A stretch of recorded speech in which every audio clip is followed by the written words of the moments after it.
5 seconds to go. Before the Joint Select Committee, as also in the Lok Sabha, very strong arguments were advanced and it was said that something more should be done than what had been proposed at present in the case of linguistic minorities. This they wanted done by the insertion of a particular provision in the Constitution. It would be clear to honorable members when the Constitution 9th Amendment Bill is taken into consideration. The States Reorganization Commission have also dealt with this question and have suggested that the minorities should not be allowed to develop a separatist tendency.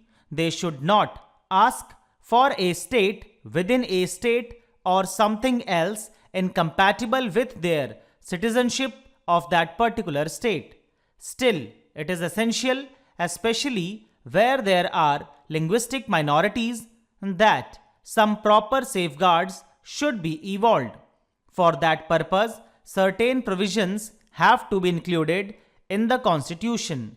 Now, some members of the Joint Select Committee in particular were not happy. They desired that something more should be done, and in particular they were anxious that these safeguards should be statutorily recognized, that is, either they should be placed in the States Reorganization Bill itself or in the Constitution. That question was considered by the Home Ministry, and we have already sent out to the various state governments a circular, a copy of which was placed before the Joint Select Committee. This circular has been published along with the report of the Joint Select Committee. In that, honorable members will find that certain safeguards have been suggested regarding middle or high schools, regarding concessions in respect of administrative matters, etc.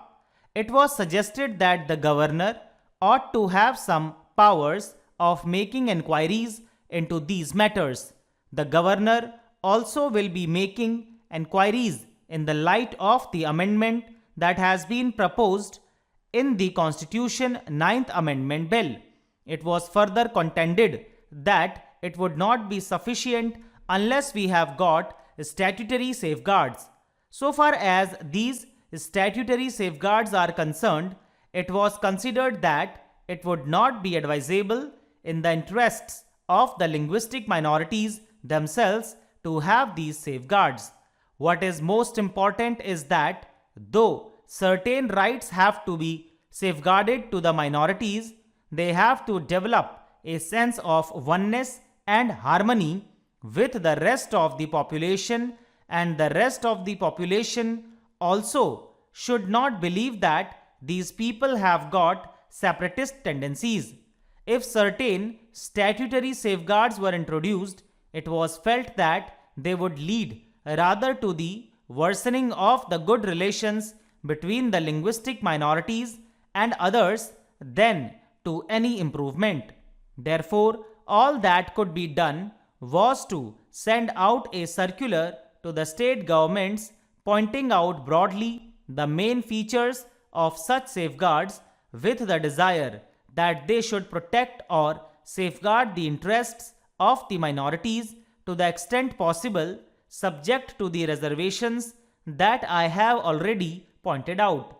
It was also suggested that just as we have in the case of the scheduled caste and the tribes a commissioner appointed by the government who goes to the various states, finds out the position and then makes a recommendation or a report which is considered by the government of India, the state governments and others, there ought to be a separate officer for the purpose of finding out the position so far as the linguistic minorities are concerned.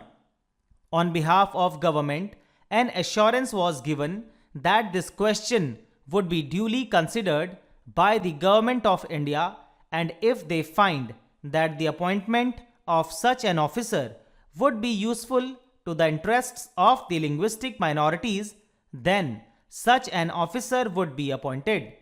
However, I would point out that so far as statutory guarantees are concerned, I would desire that these guarantees should not be insisted upon because, after all, we have to develop a sense of oneness. In any state and every state, there are bound to be linguistic minorities, and their attempt ought to be to completely harmonize themselves with the majority community.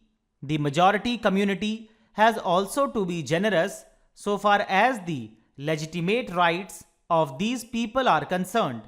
So, this process of mental approach towards each other would perhaps be halted or at least adversely affected if such guarantees are given.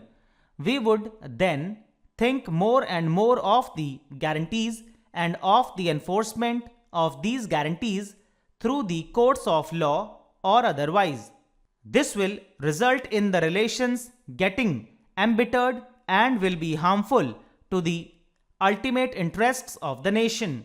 This is what might be found to a certain extent in the States Reorganization Bill. This question will be considered at a great length when the Constitution 9th Amendment Bill comes before the House for consideration. So far as the services are concerned, some attempts have been made to lay down the general principles. There are only two All India services, namely the IAS and the IPS. These are the only two All India services, and what has been decided is that there would be fresh cadres so far as the new states are concerned, and officers would be transferred from one cadre to another after taking all the relevant circumstances into account. For example, the requirements of the states and also the work that these officers had carried on. That process would be completed after the work is started. The work has to go on and the process would be complete as early as possible. So far as the state services are concerned, certain principles have been laid down. One such principle is that in the case of a whole state merging with another bigger state, all the officers at various levels will be carried over into that state. The difficulty arises when you have to deal with the question of the transfer of certain portions of a territory to one state and another portion to other states, as in the case of Andhra Pradesh and as in the case of Maharashtra. Stop.